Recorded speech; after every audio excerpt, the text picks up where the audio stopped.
Hi, it's Linda Adler-Kastner, Program Chair for 4Cs 2016. And right now we're going to have another interview with one of our Taking Action workshop facilitators, Glenda Eoyang, who'll be facilitating the workshop on naming and narrowing questions and problems. So welcome, Glenda. Thank you.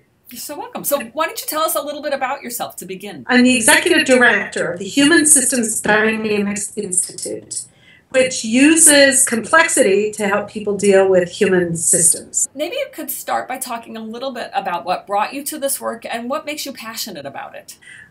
Well, what brought it to me was that I was stuck.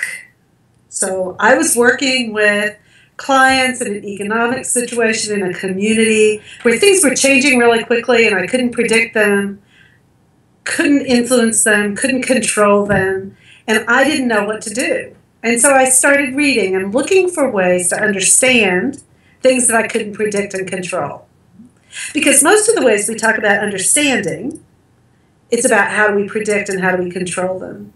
But with human systems, you have to understand them even if you can't tell them what to do. And so it was that brought me to this work. Okay, wonderful. Maybe you can tell us a story about a successful organizing or facilitating effort that you've been involved with. What made it really successful? Well, the core of our work is to try to see complex systems, understand what's going on, then understand those patterns in ways that are really meaningful and useful, and then to take action, and then to see what the system does in return. And then we do, what's the pattern? So what does it mean? Now what do we do again and again? So in this particular project, I was working with a federal client in the U.S. who was looking at child abuse, trying to mitigate and stop child abuse and neglect in the U.S. And it's a really interesting community, people who do that work, because they're local, very small neighborhood groups that are fighting child abuse and neglect.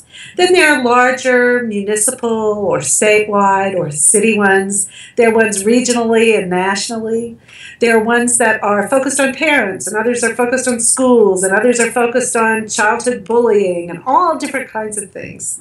And this very complex, diverse network wanted to be able to move forward together. So very often they found themselves competing for funds or competing for possibilities. And so this federal client of mine really wanted to bring that whole diverse community together into coherent shared action. So she asked me to work with them. So what we did was the first what? To get a picture of the pattern, I interviewed about 20 people from various parts and places across the nation. The so what was looking for patterns. And it came really clear to me that there were three things that this community needed in order to focus itself.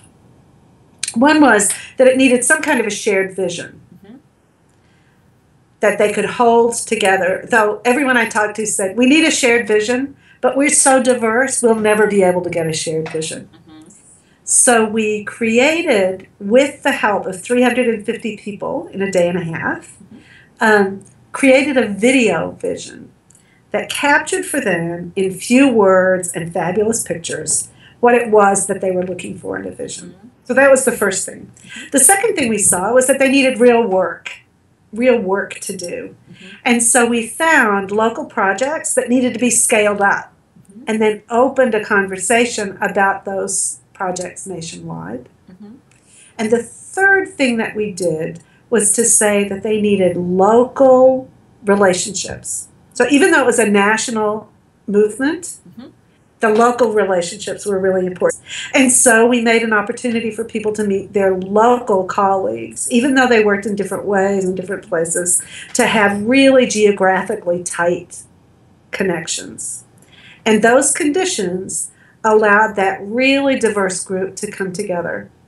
And what we're going to be talking about when we're together is, how was it that I went from that big, messy, many-headed monster of a system and zeroed in to find the few and most powerful things that we could do to intervene, take action. So how did we focus? So that's what we're going to be talking about when we're together. I know that in your work you talk a lot about what, so what, and now what. Maybe say a little bit about how those three things come together for you. Oh, it's a very good question. Well, it's an inquiry cycle that all of your folks will be familiar with, right? So always, whenever you have a problem to solve, you look at it, you collect data, you do analysis and understand it, and then you move into action. Okay. And this is especially important in very complex systems that you don't predict and you don't control. Because all you can do in any moment is to look at it, understand what to do, and then to act. But we frame it in terms of questions so that you come to the challenge open-minded.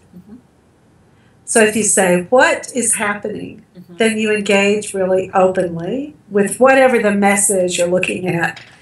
When you say, so what?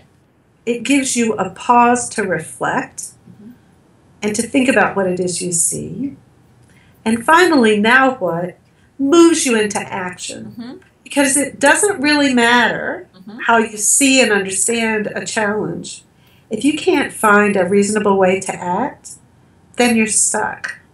So we call it adaptive action. And it's the way that we find the next wise action, even if we don't know long term what's going to work and what's not going to work. So talk a little bit about what principles you work from as an effective organizer and what principles you think are really important for effective organizing.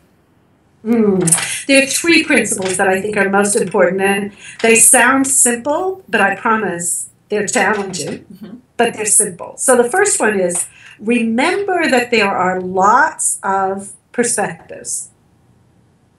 Many, many different ways to see the same challenge and the same question. So wherever you're standing and whatever you're seeing, there's someone who's standing somewhere else seeing something different. And so to be aware that that's true, now that doesn't mean you have to give up your perspective, but it means you do have to be aware that there are others that are equally valid.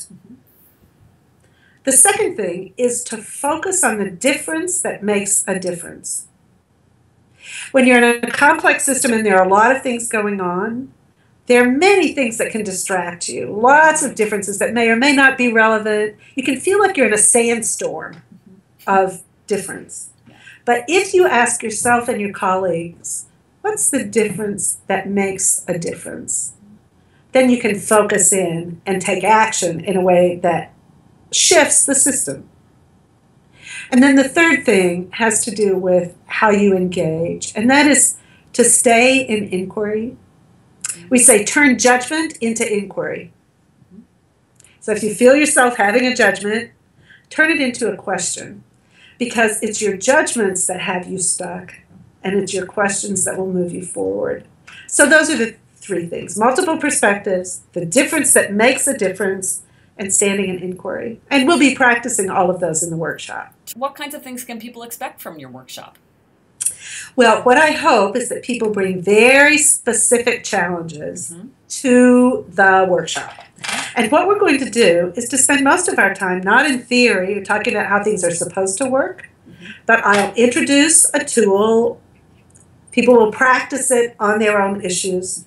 They'll share it with each other, and then we'll look at another tool.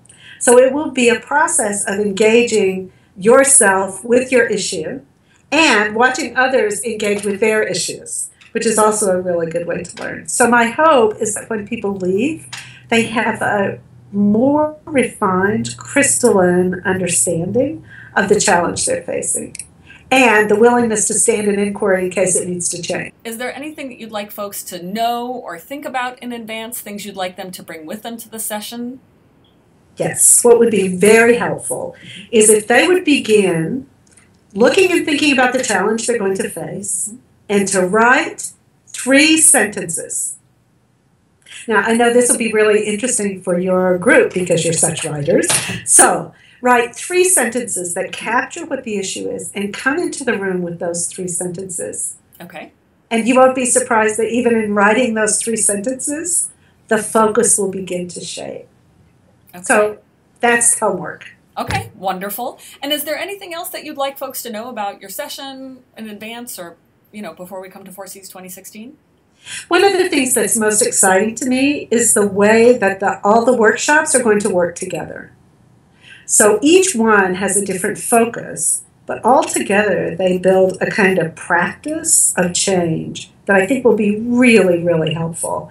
So I hope that you come knowing what you already know about powerful paths to change and willing to dig into various other ways to hone your skills or create skills where you don't have them, or engage when you're wondering, what is it I can do? Okay. Wonderful. Thank you.